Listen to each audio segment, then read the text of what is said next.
Okay, I get it. This headline is completely unbelievable. I doubt I'll get very many clicks. 99% of people do not believe that this is possible. And as soon as they see it, they turn it off. But the reality is, I will grow in 90 days by far more than 1 million subscribers. And I'm not the first person to do it. But I am doing this with the hopes of getting attention of the people who are doing it so that we can do some deals together so that I can own 100 million subscribers and not just 1 million. But in this video, I want to talk to you a little bit about how I'm growing by 1 million followers in less than 90 days, and also specifically why many of your thoughts about why this won't work for you or won't work for your business have already been proven false. So on YouTube alone, there are over 50,000 channels that have over 1 million subscribers. Now, I don't just look at subscriber count. I also want to see things like how many viewers are watching these channels. Just because it has 1 million subscribers doesn't mean it's getting any views. Many of these channels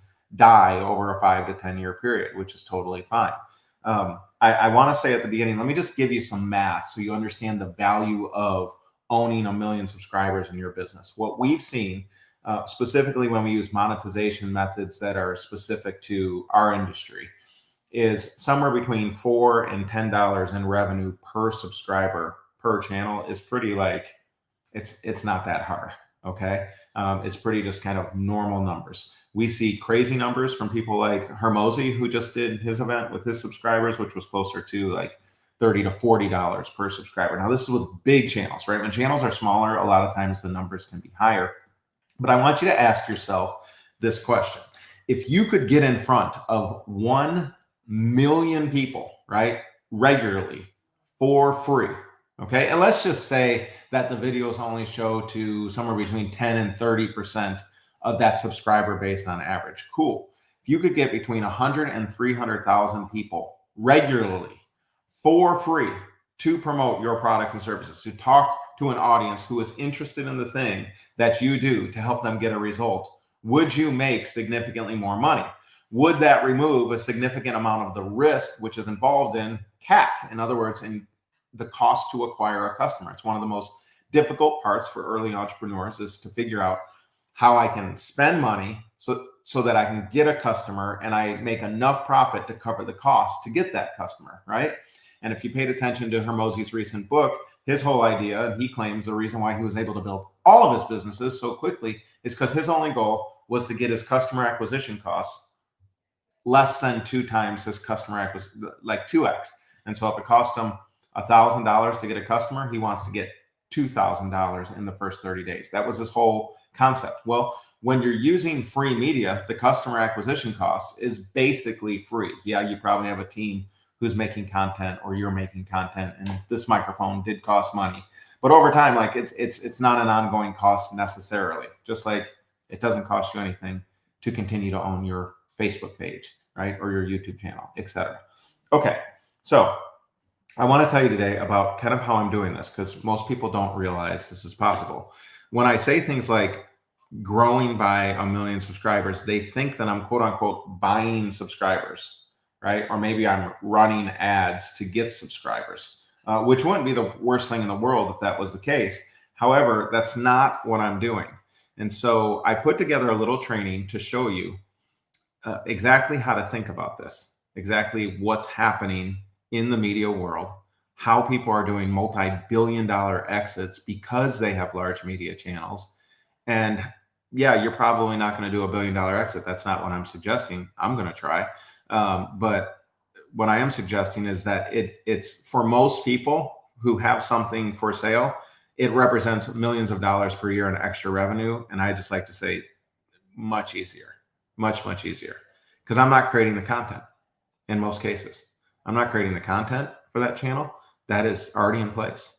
And so real quick, let me share and take a look at this. I created this for you guys to see exactly how we're doing this. What I'm about to share with you may be the most game-changing offer that's ever been made for entrepreneurs, literally, in history. And I know that's a big sentence. I've never been more excited to do a quick presentation. If you don't know me, my name is Joseph Aaron. I'm the author of the book $1 Million Speaker, which is a private underground book that a lot of the high-level people like Russell Brunson and my co-author Eileen Wilder and other people who do high-level online or in-person events to do 7- and 8-figure days, like this is kind of a go-to, well-respected book in the industry for that. And many of you saw recently what happened with Alex Hormozi, who of course has a large media following and ran an online virtual event and collected, according to all the reports and his own, $105 million in the space of 3 days. And of course, we've been doing events for a long time, but what I'm about to share with you is only going to be available for a few people. That's not fake market or scarcity. This is just the real deal. You will understand that when I share it with you. It is, well, I'm just going to let it speak for itself. So here we go. So entrepreneurs are finally waking up to the most powerful asset class in the world, and that is attention. The asset class is media, right? Instead of renting it from ad platforms or paying influencers huge sums to try and get a post on one of their things, the smartest entrepreneurs are the ones who are starting to own the audience. Now, creators already understood this. If you're not paying attention, let's just take The Rock. Many of you have heard of The Rock. The Rock decided that he was going to offer his 100 million plus followers on Instagram tequila. And so is The Rock known for tequila? No. But The Rock decided that he was going to offer tequila to his people. He, of course, had an equity stake in that company. That company is now valued at $3.5 billion. Is that because The Rock makes the greatest tequila that's ever been made? Or is it because The Rock has huge distribution for free and lots of people buy his stuff because lots of people see his stuff, right? Of course, Matthew McConaughey saw this along with some others, and they started their own type of brands. Ryan Reynolds started a brand that was in the alcohol. But is this about alcohol? No. As a matter of fact, I'm not even a fan. I don't drink alcohol. I've never drank alcohol. However, Ryan Reynolds realized, oh my gosh, yeah, I have this audience, and if I like intelligently make offers to the audience, I could sell lots of stuff. And so Ryan Reynolds decided he's going to do this thing with Mint Mobile, like discounted, low-cost cell phones. What does Ryan Reynolds have anything to do with cell phones? And the answer is nothing, right? He just knew he had a big audience and a big following, and this was something that could work. Well, of course, many of you know the story. He used his following. He used the power of his monetization skills because he's really creative and does great commercials. And he used his free distribution. And they created a company worth $1.35 billion, of which Ryan Reynolds got about $300 million. We don't only see this in really smart people. We see this in people like, I'm a fan of the notorious one, Conor McGregor in MMA. But let's face it, the guy gets punched in the head for a living, right? That's what he does. But he decided, look, if attention is the new currency, I need to figure out how to trade this in. And so what is everybody doing who is watching these fights? Well, a lot of them, I wasn't, but nevertheless, I digress. A lot of them were drinking. And so he made something called Proper 12 and exited that company for over $300 million. What's the point? The point is attention is valuable. And creators understood this. So let me just give you a quick example from something like, let's imagine you had a hat business, okay? And let's say you had $1 million in your pocket. Let's say it's the last money you had and it had to work. But you had to make an investment in either white hat company or black hat company, okay? Just trying to create some huge contrast here. And let's say what's different. With this company that is selling black hats, the owner is really good at making a really good product. And so if like physically people will put the hat on, right, they'll tend to like buy the hat because it feels really good, it's comfy, it's just a really nice hat, it's good quality, right? And so you could buy this company knowing, hey, this is a good quality product. Like, okay, I can invest my $1 million here. Or you could invest in white hat company. White hat company also has a good hat. It's not as good as black hat. It's a good hat, but it's, you know, probably not the greatest hat that's ever existed. People like it. No one really complains about it. No one thinks it's bad. It's just good, right? It's just, you know, let's even say above average good, right? However, white hat has something black hat doesn't. Black hat has a great product, but no real following. Everything they do, they're going to have to pay for ads to try and get attention. And then it's going to cost them a certain amount of money to acquire their customers. And the cost is going to be pretty significant. Most of their cost is going to be tied up in using advertising to get people's attention. So they buy the hat. And then once they got to pay off the cost of the hat for each hat purchase. And they have to pay off all the acquisition costs and employees and all the other things, right? White hat on the other side has 10 million subscribers. 10 million subscribers. People who follow their stuff and listen to them. And white hat owner can just go on his channel and say, hey, I got this cool new hat, blah, blah, blah, and put together some kind of cool offer. Okay, now let's say you have the choice. You have $1 million. It's your last $1 million. You have to invest it either into black hat or into white hat. Which company are you going to invest into? Personally, if you're paying attention, I think the answer is obvious. It's white hat. Like one of the hardest things for black hat to do is get people's attention to even put the hat on. Now we know if they put the hat on, they're going to buy it, but like 10 million subscribers makes it far more likely and far safer for you if you're choosing between black hat and white hat to put your investment into the white hat company. Why? Attention is the new currency. And so right now there's a flood of creators, right? They built massive audience, but they don't know how to monetize. They don't know how to make money from it. They're just really good at getting attention. At the same time, there are entrepreneurs, kind of like our black hat guy, who they have good offers, they have expertise, they have desire to own income producing assets, but if they want to get attention, they got to rent it from meta ads. They've got to pay every time to get in front of people. It's hard, or they can try and build, but building's hard. And that's where this guy comes in, Alex Hormozi. I don't know if you've been paying attention, but Alex Hormozi has 4 million followers on Instagram. He has 3.6 million here on YouTube and a bunch of other places, and owns a company called acquisition.com. Well, using his following, he had a book to sell. And for those of you who know the story, this was just a couple weeks ago at this point. Alex sold Alex sold $105 million cash collected from his event. It literally took him 3 days. Now, build up to the event, all the time he spent building content, all these things. But the point is like being able to monetize while being able to, like, having a huge following and a huge number of people watching you. like it's the #1 monetization method in the world. Like everyone understands this. If you were a publisher and you had 2 potential authors you could invest into, and one had a huge audience and one didn't, which one are you going to invest into, right? So the problem is growing an audience is slow. It's unpredictable, and many of you know, exhausting. Most entrepreneurs don't want to be out doing TikTok dances. That's great, or like they don't want to they just want to own the distribution. They want to plug into a proven cash flow engine and that be it. But Meta is making that harder and harder. YouTube has made that harder and harder, and so that's why we created the Entrepreneur Media Syndicate. We help entrepreneurs. Listen to me. I know this is crazy. Most people have a hard time wrapping their mind around it. We help entrepreneurs buy existing media channels, Instagram channels, YouTube channels, depending, like lots of different, but those are 2 of my favorite, YouTube and Instagram. Why? Because once you own the channel, somewhere between 100K and 1 million plus followers, you can then use that attention to sell your products and services. You turn them into cash flow producing businesses. Now, our primary way to do this, we've been doing it for years, is with events, right? Online virtual events. They could be 1-hour events. They could be multiple hour events. They could be multi-day events. It doesn't matter. It depends on what you're selling. The point is, it's like, it's the #1 media monetization method literally on the internet right now. There's nobody doing $105 million days. And I know that's an extreme example, but there are lots of other examples I can show you. Okay. Now, here's the thing. This is Renee Reckman. You've probably never heard of Renee Reckman, but you want to hear this story. Okay. Renee Reckman here has 9,000 followers. Everybody goes, ooh, right? Amazing. Not really, right? It's like, okay, cool. Like 9,000. No respect to Renee Reckman. Not trying to throw stones Renee in any way, shape, or form, but there's not a lot of followers, right? But Renee Reckman saw that there were a bunch of channels that were pretty big. He was working with Disney, and he saw like there were a couple of channels that were really big. And so he decided, instead of like going out there and dancing on TikTok or like just slugging away at creating content all the time, he decided that he's just like, oh, I think I'll just like find these channels that already exist, and I'll work a deal with the creator of the channel, and I'll either buy the channel out entirely or partially or whatever the deal is, and then I'll monetize the channel because I know how to monetize and they know how to get attention, so I'll do that. So here's the thing. Here's the funniest thing. Renee Reckman had to go raise several $100 million to buy these channels. Now, if you and I were advising Renee Reckman back in the day, when he looked at buying these channels, they already had income, right? Because YouTube pays you for views. And so they were getting paid a certain amount of money based on views. But Renee Reckman was like, okay, that's great, but I can monetize them even better. I would have told Renee Reckman before I heard the story, Renee, stop, Renee, pump the brakes, bro. Be careful. Who is the audience on the channel and what are you going to sell them? And Renee Reckman picked perhaps the single worst possible audience you could possibly choose to sell to. Because he picked an audience that, #1, did not have any money. And #2, even if the audience did have money, they did not have the capacity or intelligence to pay that money. Like, what are you talking about, Joe? What is this audience? Renee Reckman bought YouTube channels whose audience was children. 1-year-olds, 2-year-olds, 3-year-olds. And he spent hundreds of millions of dollars buying these gigantic channels. You know what happened to Renee Reckman? Within 3 years of forming, you see it right here, Moonbug Entertainment, and spending a couple $100 million, I believe it was between $200 and $300 million, to acquire channels that already had cash flow. When you buy a media channel, it already has cash flow. It's already making money. It's like buying a business. It's a media business, right? He buys the channels, Moonbug Entertainment, forms a company called Moonbug, puts all the channels under Moonbug, and 3 years later, count, 3 years, he sold that company for $3.2 billion. Renee Reckman only has 9,000 followers. And you've never seen Renee Reckman do a dance on TikTok. And you've never seen him slugging away trying to build his personal brand. Matter of fact, you've probably never heard of him. Renee Reckman is an entrepreneur who understands how to do deals to get the attention. He doesn't have to be the source of attention.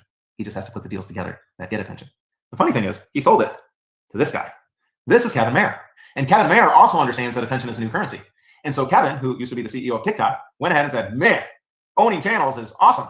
Owning media is awesome. I'm going to go raise some money to buy some media channels. And Kevin went and raised over, I think it's either 5.2 or $5.5 billion to buy media channels.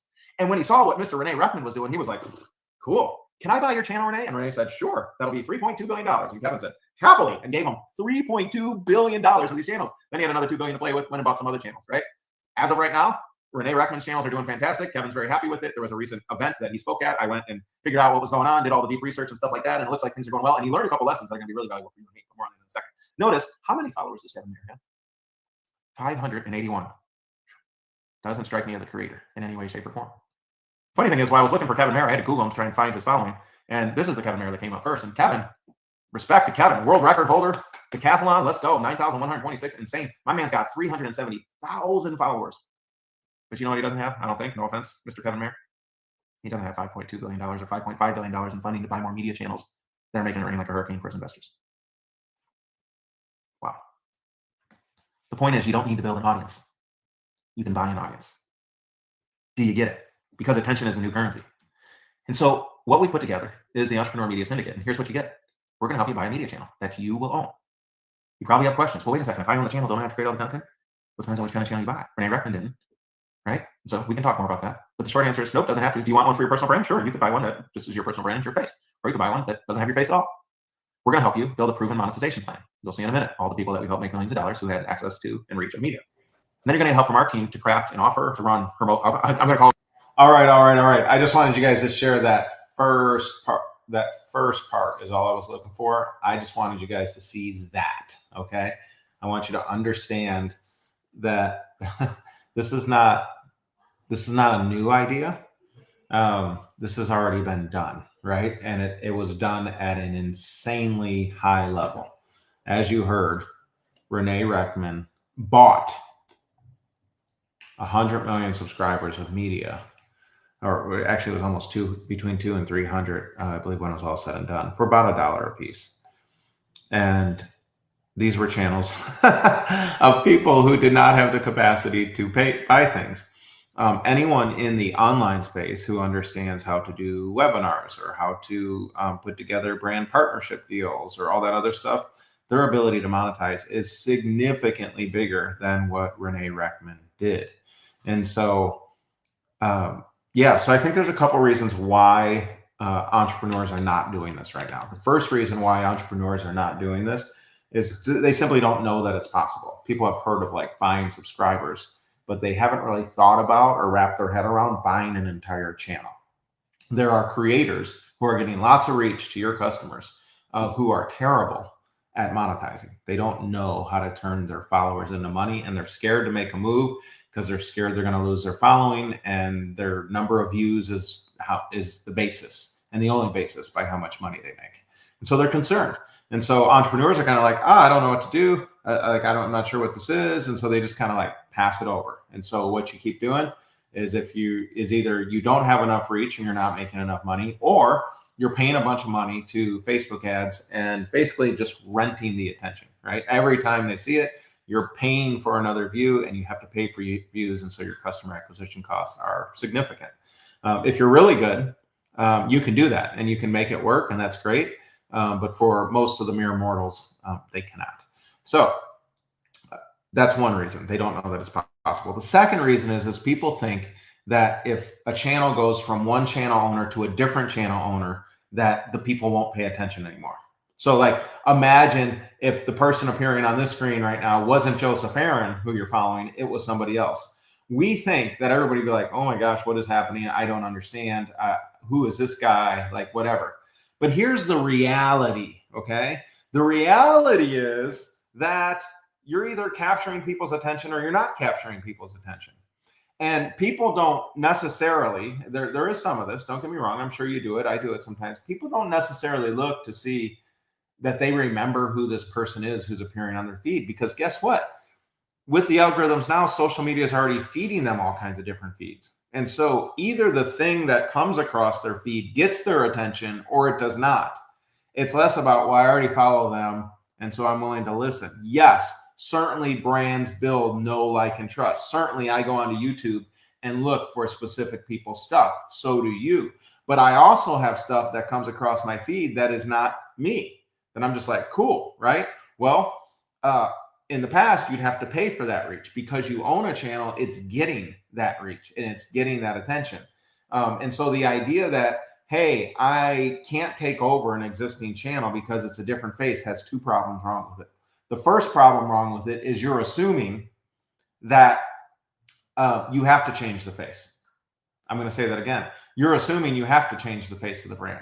Many times, most of the deals likely that I do is going to be the creator stays on. And so that creator keeps creating. And so the face doesn't change at all. Think about it this way. If you watch Fox News or CNN, whatever the personality is on that show, that personality on that show is the personality, but they don't own Fox. Sean Hannity doesn't own Fox. Rupert Murdoch owns Fox. So Sean Hannity makes millions, but Rupert Murdoch makes billions, because he doesn't just have Sean Hannity show. He also has this show and the next show and the next show and the next show, or whatever channel you watch. It doesn't matter. My point is like, there is the talent, and then there is the owner of the network of the talent. And when you own a media channel, you're owning all the different channels that are on there. Okay. And so, yeah. And so that's one. The second way is, let's say you took over a channel and you became the face of it. We've done this before, specifically in Facebook groups. This happens all the times in all kinds of organizations. It's called a leadership change. It's happening right now with Charlie Kirk, of course. And so his wife is becoming the leader of that show. And so that show will still stand for the same values that it stood for before, and that movement will stand for the same values, but there's new leadership being put in place.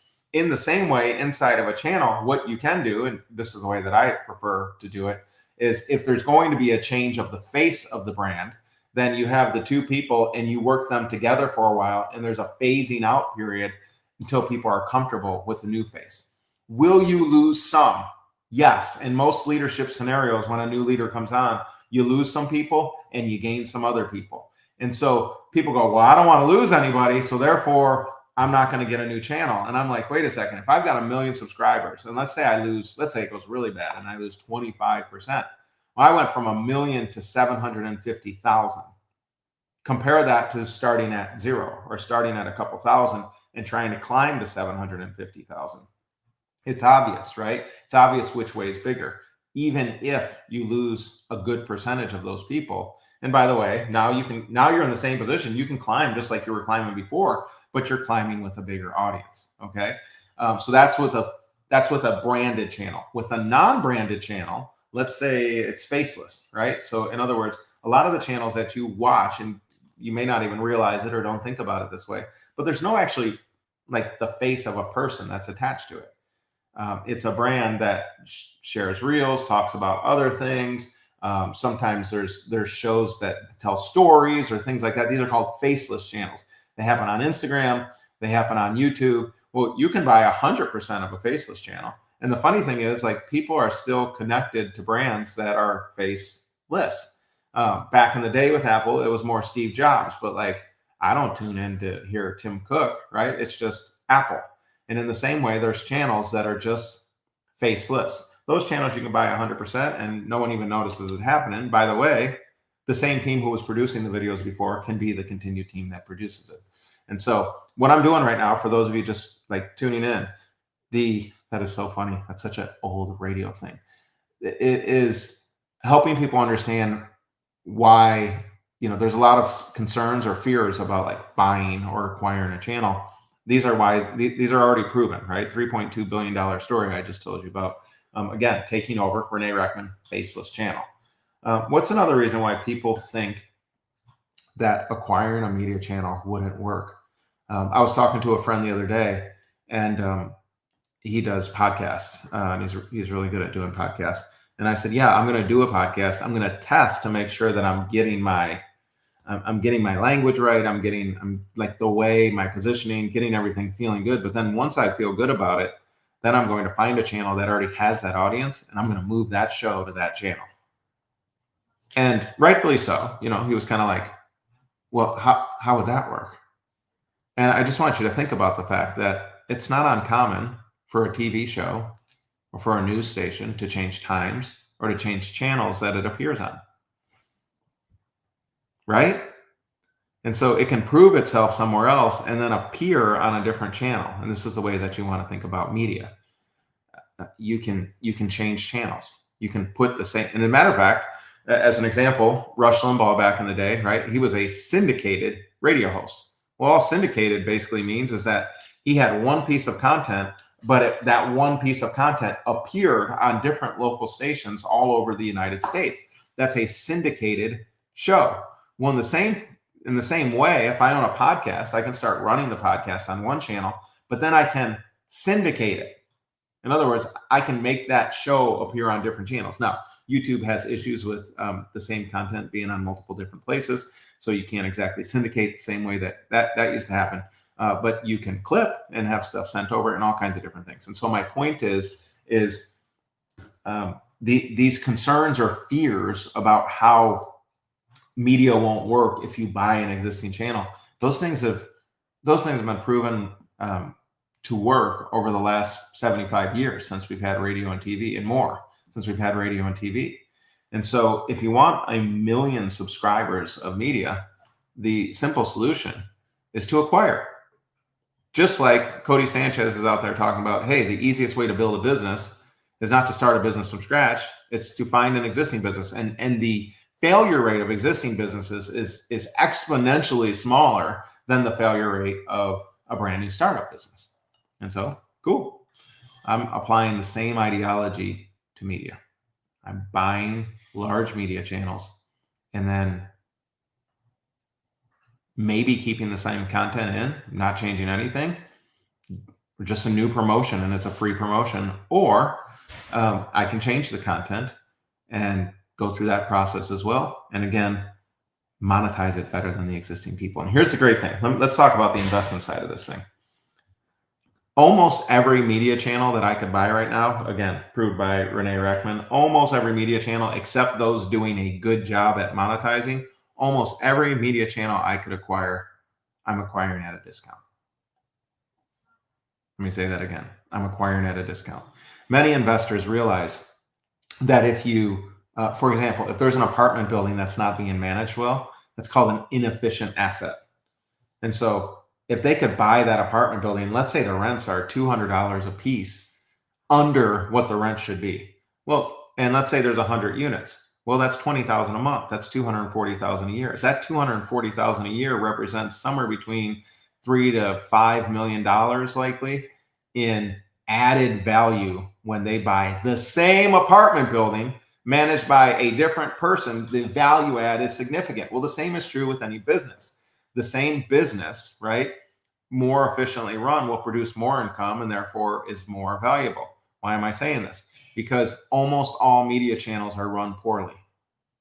And so if I come in with my monetization skills to for example, a channel that's doing $250,000 a year, and let's say it's a 1 million subscriber channel, I can turn that 250,000 into something more like a couple million.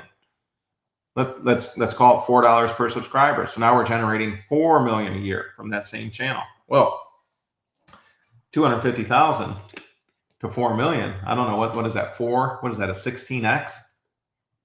You think that thing's worth more? Now, I never want to sell the media channel. I want to use the media channel as a distribution channel to sell other things, right? But the amount of revenue, the amount of money that can be generated from that channel is like significantly more than what's currently being done by 97 to 99% of creators. I'm going to go 99% of creators. And so I believe that media is the most inefficient asset class in the world, while at the same time being the most powerful asset class in the world. Let's talk about power. How much power do you have if you have the ability to reach 100 million people a week from different voices? Can you influence the cultural conversation at 100 million? Maybe, maybe not. I don't know.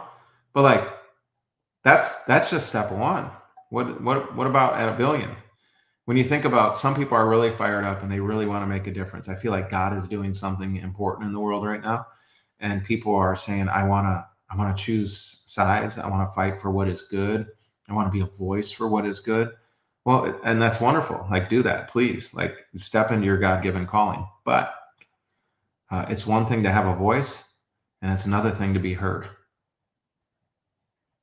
I'm going to say that again. It's one thing to have a voice, and it's another thing to be heard.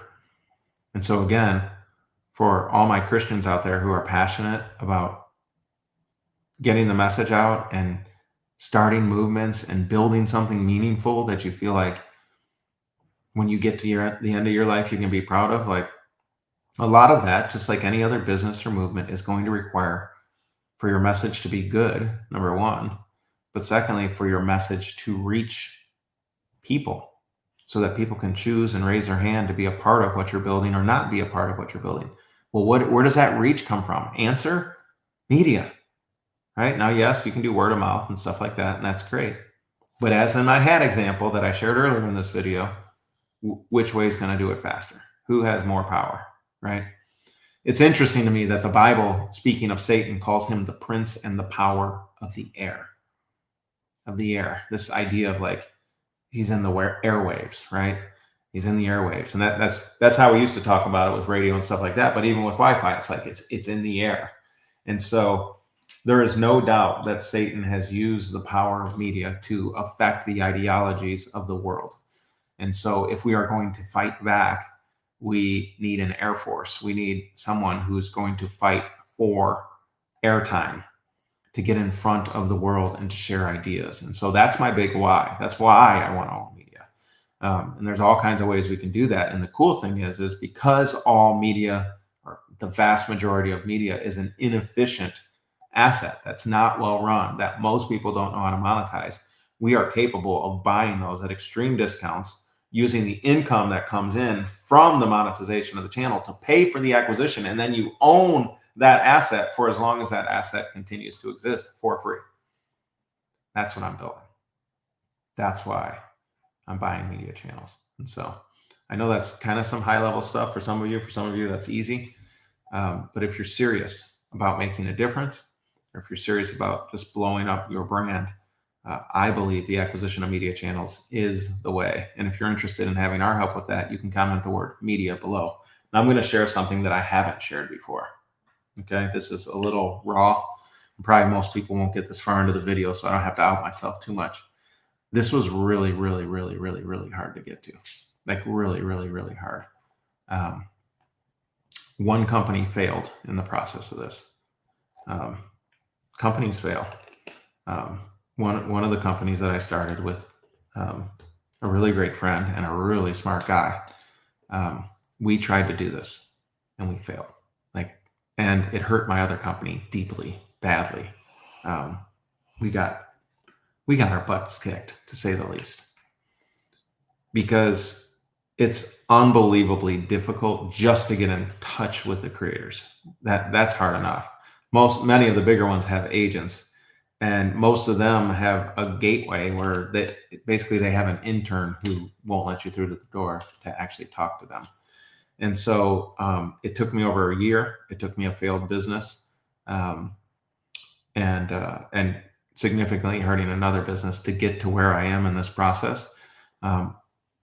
If it was easy to do this, if it was easy to acquire channels, like I think everybody would be doing it by now. But it's not. And there's a lot of lessons that I've learned along the way, and ways that we have to do it, and the ways we have to structure it, et cetera, et cetera, et cetera. And so on the one side, I'm like, yes, do it. On the other side, I just want you to know there's a lot of landmines. And I've been talking this, I think, for over 2 years, maybe a year and a half. I've been talking about this. It's taken me this long to get to the point where I can confidently acquire channels. You would think it'd be easy to give people money, but it's just not. So anyways, I say all that to say, it is possible.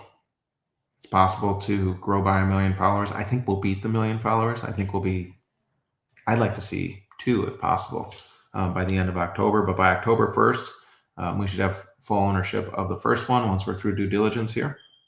And then from there, yeah, we keep going.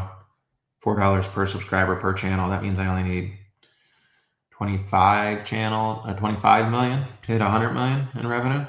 Now, a lot of those are split and deals with the creators. The creators win huge from this, make way more, right, by doing it with us when they remain a majority owner. But nevertheless, different conversation for a different day. If you're curious or serious or just like, okay, if I had 1 million subscribers, would I make more money? The answer is, if you have an offer that works to that audience, yes, obviously. So, yeah, let me just say this real quick. My goal, I don't even like to use the word, but Benjamin Hardy encourages everyone when they're scaling to build an impossible goal. That's what he calls it. I don't like that name, impossible goal, because you're literally speaking it as impossible. I don't think it's an impossible goal. I just think it's a crazy goal, right? Our crazy goal is to own 100 million subscribers by June 31st of next year. I think we're going to beat that significantly. This week, we were already in conversation with 6 million, and it could be more if I pursued more of them. Some of those deals work out and some don't. You got to do the due diligence to find out which ones you like and will fit what you're trying to do. But nevertheless, focus. I just want to encourage all of you, whether you're buying channels or not, focus. It's really, really hard to focus on a huge, massive goal. It's just hard to stay focused on that one thing, especially when you've had success before. I've learned this. That's my biggest delay. My biggest delay has been I've had success in other areas before. And so I keep going back to that when things get hard instead of just staying focused on this. But I'm committed to this. I thank you all for holding me accountable by me doing this 90-day challenge. I got about 42 or 43 days left. I didn't count today yet, but I think I'm like 42 days left. And so part one of that process is almost done, and we've begun monetizing now. So super excited to be sharing this story with you. If you have any questions, feel free to put them in the chat. If you want help and you're like, Joe, if you could help me on 1 million subscribers, I want it, just put in media in the comments and I'll help you there. But otherwise, hope you enjoyed this episode and we'll talk to you soon.